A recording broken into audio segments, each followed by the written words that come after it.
અને જે સત્ય વસ્તુ હોય, આત્મા, પરમાત્મા, પરમાત્માનું ધામ, એના પ્રત્યેનું આકર્ષણ છે એ જ પ્રેમ કહેવાય. અને પરમાત્મા પ્રત્યેનો પ્રેમ કેવો હોવો જોઈએ? તો કહે છે પરમ પ્રેમ હોવો જોઈએ, અતિ ઉત્કૃષ્ટ પ્રેમ, બીજી બધી જ વસ્તુઓ કરતા વિશિષ્ટ પ્રેમ, આત્મા પ્રત્યેના આકર્ષણ કરતા પણ વિશિષ્ટ પ્રેમ, અને પરમધામ પ્રત્યેના આકર્ષણ કરતા પણ વિશિષ્ટ પ્રેમ. એને શ્રીમદ ભગવદ્ ગીતામાં અનન્ય ભાવ કહ્યું છે. એ અનન્ય ભાવથી પૂર્ણ બ્રહ્મ પરમાત્માનું સ્મરણ કરવામાં આવે, એમનું ચિંતન કરવામાં આવે, એમનું ધ્યાન ધરવામાં આવે, કોઈ પણ રીત હોય તો એ ભક્તિ કહેવાય છે. જો એવી ભક્તિ આપણા હૃદયમાં પ્રકટ થઈ જાય તો પછી શું થશે કે જેમ ગોપીઓએ શ્રી કૃષ્ણ ભક્તિથી આપણે પણ પૂર્ણ બ્રહ્મ પરમાત્મા સાથેનો પ્રત્યક્ષ અનુભવ કરી શકીએ છીએ. નારદજીએ પણ ભક્તિના ઉદાહરણમાં છેલ્લે જઈને કહ્યું કે આવી ભક્તિ કોની પાસે હતી, કોણ એવી ભક્તિ કરતા હતા? તો પછી એમને કહ્યું બ્રજના ગોપીઓ આવી ભક્તિ કરતા હતા. યથા બ્રજ ગોપિકાનામ, બ્રજની ગોપીઓની ભક્તિ કેવી?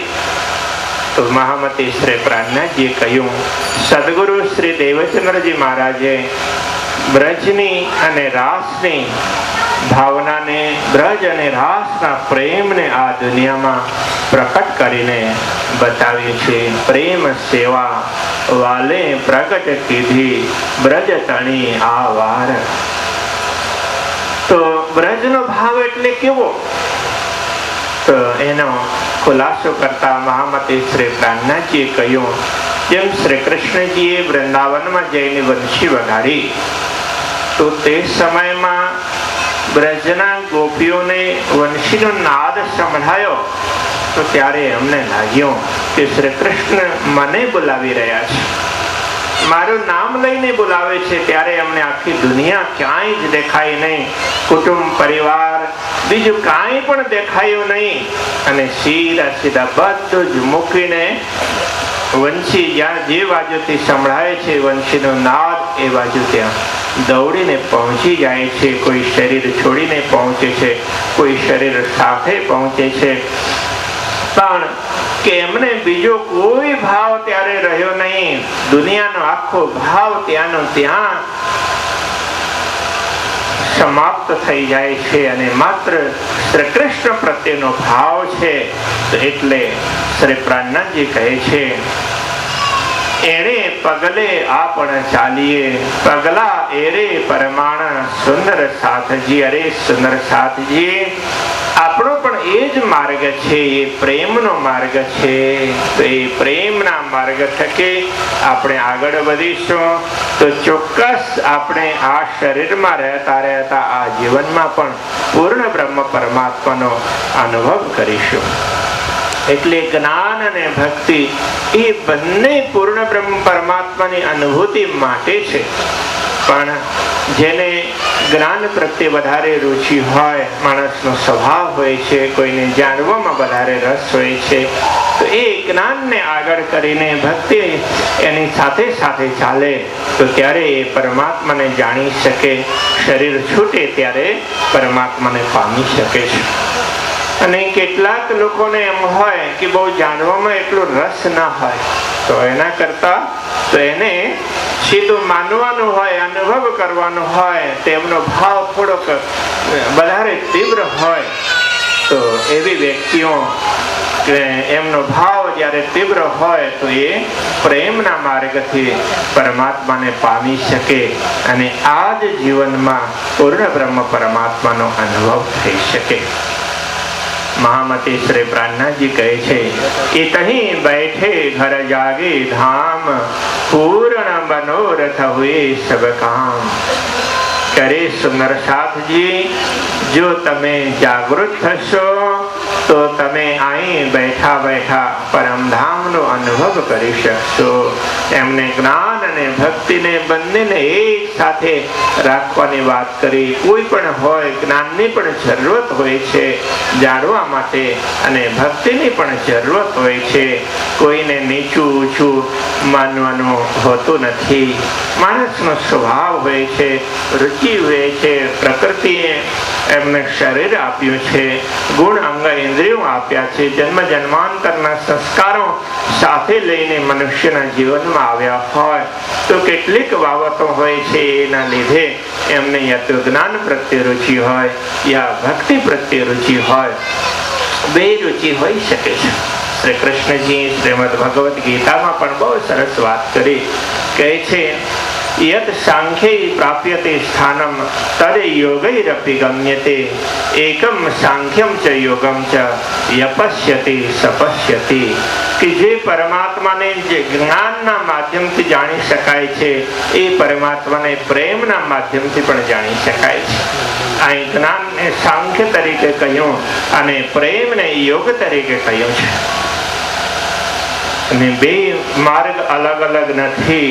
એકમ સાંખ્યમ ચ યોગમ ચ. જે વ્યક્તિ સાંખ્ય અને યોગ, જ્ઞાન અને યોગ બંનેને એક જ સમજે છે તો ખરેખર એમને જ દૃષ્ટિ ખુલી હોય, એ જ પરમાત્માને પામી શકે, એ જ પરમાત્માને જોઈ શકે, એ જ પરમાત્માને અનુભવ કરી શકે. તો ખરેખર તો આપણી સામે પણ એ રીતે ખૂબ સરસ વાત સમજાવવામાં આવી છે. શ્રી તારતમ સાગર ગ્રંથના અહીં ત્રિદિવસીય પારાયણનું આયોજન થયું. એમાં જુદા જુદા શાસ્ત્રોમાં પૂર્ણ બ્રહ્મ પરમાત્મા વિષયમાં શું કહેવામાં આવ્યું છે એનો ખુલાસો કરીને ખૂબ સરસ રીતે સમજાવ્યું છે. પણ એક વસ્તુ એવી છે કે ગ્રંથનું અવતરણ જ્યારે થયું તે સમયમાં મહામતી શ્રી પ્રાણનાથજી જુદી જુદી જગ્યાઓમાં વિચરણ કરતા હતા. એટલે જે તે સમયમાં જેવા જેવા લોકો એમના સામે આવ્યા એ લોકોને કઈ રીતે ઉપદેશ આપવાની જરૂરત પડી તો એ મુજબ સમય સમયમાં ઉપદેશની શૈલીઓ છે એમાં થોડું ઘણું અંતર હોઈ શકે. એટલે એમાં પણ શોધીને આપણે પૂર્ણ બ્રહ્મ પરમાત્માના વિષયમાં શું કહેવામાં આવ્યું છે, પરમધામના વિષયમાં શું કહેવામાં આવ્યું છે, એ બધી જ વસ્તુઓનું મનન કરી શકાય.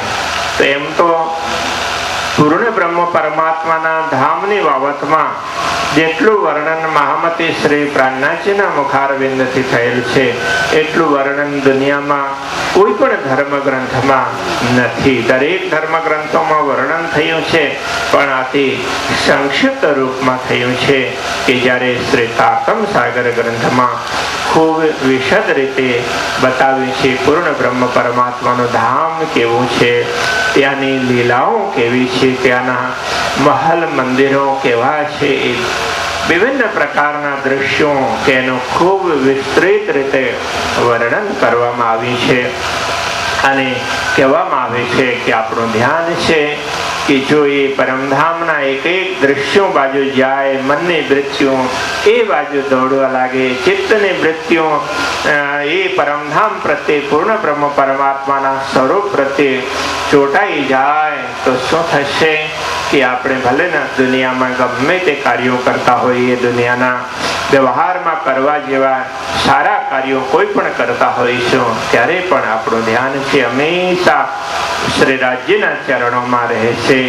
તો આ રીતે આપણે આપણા જીવનને હંમેશા પૂર્ણ બ્રહ્મ પરમાત્મા પ્રત્યે સમર્પિત કરવાની ખાસ જરૂરત હોય છે. આપણે આપણા વિચારોને, ભાવોને, મનની વૃત્તિઓને સમર્પિત કરીને પોતાના જીવનને ધન્ય બનાવીશું તો આ જીવન છે ખરેખર ધન્ય થશે. જે જીવન માટે દરેક શાસ્ત્રોમાં કહ્યું છે મનુષ્યનો જન્મ છે એ તો માત્ર જન્મ નથી, એ તો અવતાર છે. તો ખરેખર મહામતી શ્રી પ્રાણનાથજીએ પણ એને ખૂબ સારી રીતે સમજણ પાડતા કહ્યું જો તમે જાગૃત થઈ જશો તો કે આ ફેરો છે સફળ થશે, આ અવતાર છે સફળ થશે. એટલે કહે છે जागो जगाओ जुगत सो छोड़ो नींद विकार पहचान कराओ पीयूषो सुफल करूं अवतार। હવે તમે જાગૃત થાઓ તો હું તમને યુક્તિપૂર્વક જાગૃત કરું। તો જાગૃત થયા પછી પૂર્ણ બ્રહ્મ પરમાત્માની ઓળખ હોવી જોઈએ, એમને પામવું પડે તો એમને પામી શકે તો જ મનુષ્યનું જીવન છે એ અવતાર છે એ સફળ થઈ શકશે। તો સુંદર સાચી આપણું પરમ સૌભાગ્ય છે કે આખી દુનિયામાં 600 કરોડ કરતા વધારે લોકો છે અને માત્ર ભારતની વાત કરીએ તો અહીં પણ 100 કરોડ કરતા વધારે માણસો છે, પણ આ બધાને પૂર્ણ બ્રહ્મ પરમાત્મા અંગે બહુ ઝાઝી ખબર નથી।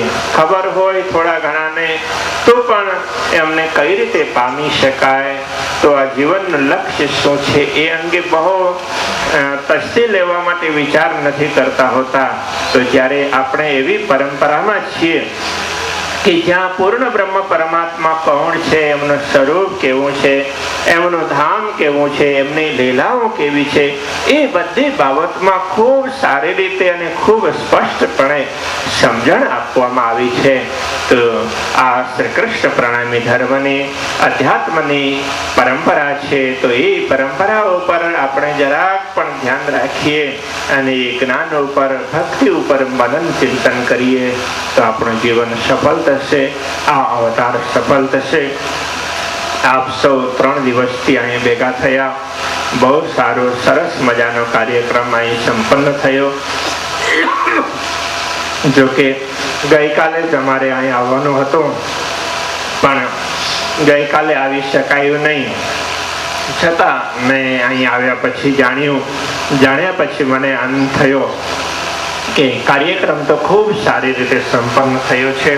તો આજે આપણે થોડીક વાર સત્સંગની બેઠકમાં આપણે બધા મળ્યા, તો સૌ સુંદર સાથ ઉપર પૂર્ણ બ્રહ્મ પરમાત્માની અસીમ અનુકંપા હંમેશા વરસતી રહે એ શુભકામના અને સદભાવના સાથે હું મારી વાણીને અહીં વિરામ આપું છું। બોલો શ્રી કૃષ્ણ કનૈયા લાલ કી જય। પ્રણામ।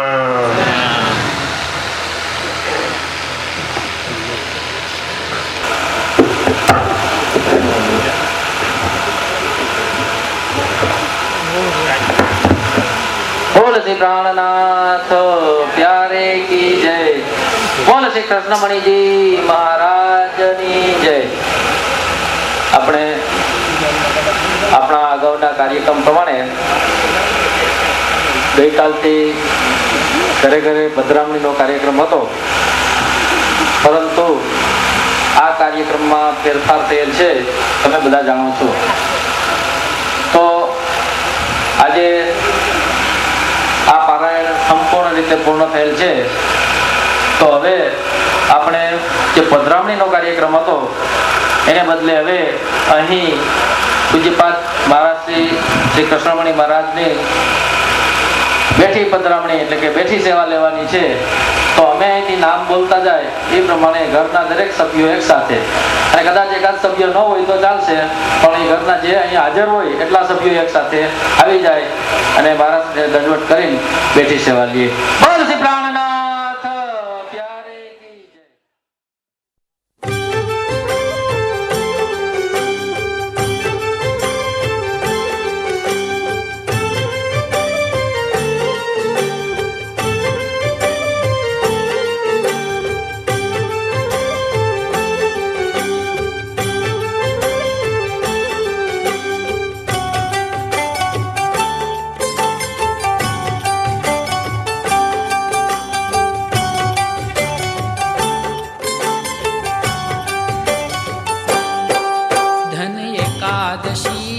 एकादशी करी जाए तो व्रज सुख पामिए। धन एकादशी करिए तो व्रज सुख पामिए। धन एकादशी करी जाए तो व्रज सुख पामिए। धन एकादशी करिए तो व्रज सुख पामिए।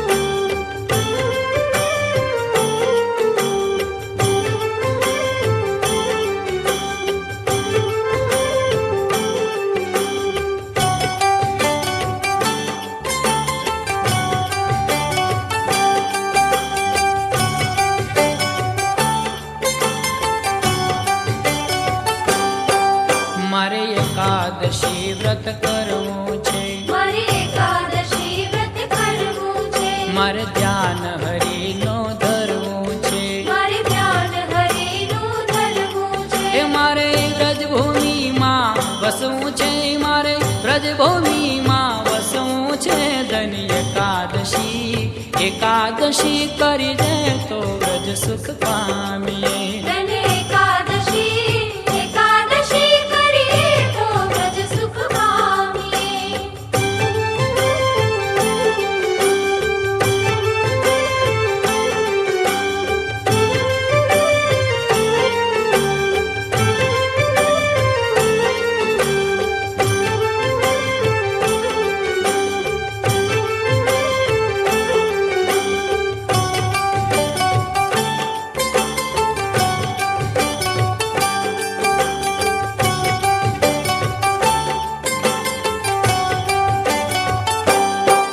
મારે ગંગા ઘાટે જાઉં